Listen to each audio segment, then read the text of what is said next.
साबिक वजीर व रुकने असम्बली सिद्दीपेट हरीश राव ने तनकीद की है कि अगर केसीआर किट्स में मुकाबला किए तो रेवंत रेड्डी तनकीदों में मुकाबला कर रहे हैं। क्या रेवंत रेड्डी ने 100 दिनों में कुछ हासिल किया? यानी वो 10 बार दिल्ली जाकर आए, यानी वो हर 10 दिन में एक बार दिल्ली गए। हरीश राव ने आज हैदराबाद में वाक़े तेलंगाना भवन में मुनक़िदा मीडिया कॉन्फ्रेंस में शिरकत की और खिताब किया। इस मौके पर हरीश राव ने कहा कि अगर इनसे पूछा जाए कि क्या रैतु बंधु की रकम न गिरने से मुतालिक पूछने पर क्या एक रोज कहेगा कि इन्हें जूता मारा जाए। ये 100 दिन की हुक्मरानी में कांग्रेस पार्टी को एजाज हासिल है।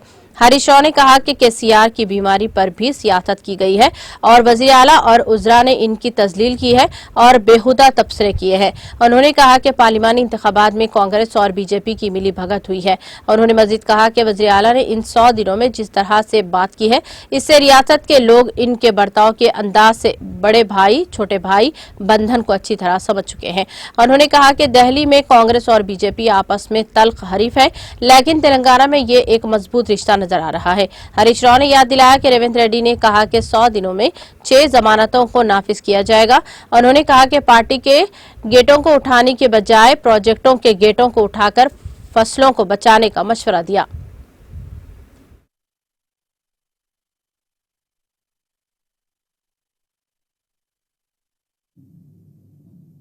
నట్టేట ముంచినారు ఈ రాష్ట్ర రైతాంగానికి తీవ్రమైనటువంటి అన్యాయం చేసింది ఇవాళ కాంగ్రెస్ పార్టీ, కాంగ్రెస్ ప్రభుత్వం.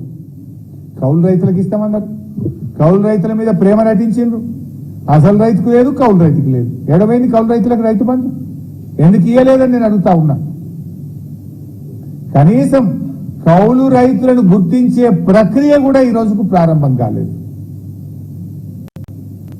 సో ఈ రకంగా ఇవాళ చూస్తే రైతాంగానికి అటు రైతు బంధు రూపంలో, రుణమాఫీ రూపంలో, బోనస్ రూపంలో, వ్యవసాయ కూలీలకు గాని, కౌలు రైతులకు గాని మొత్తంగా ఏ ఒక్క హామీ కూడా అమలు చేయకుండా రాష్ట్ర రైతాంగానికి ద్రోహం చేసింది ఇలా కాంగ్రెస్ పార్టీ అని చెప్పక తప్పదు. ఇంకేదో పెద్ద మేము హామీలు అమలు చేసామంటారు.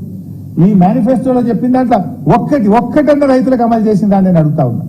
ఒక్కటి అమలు చేయకపోగా మళ్ళా మోటార్లు గాలుడు, బోర్లేసుడు, బాయిలు దవ్వుకునుడు, ఇంకా కొత్తగా భారం వేసింది. మీరు ఇవాళ ఉన్న పంటలు ఎండిపోతున్నాయి.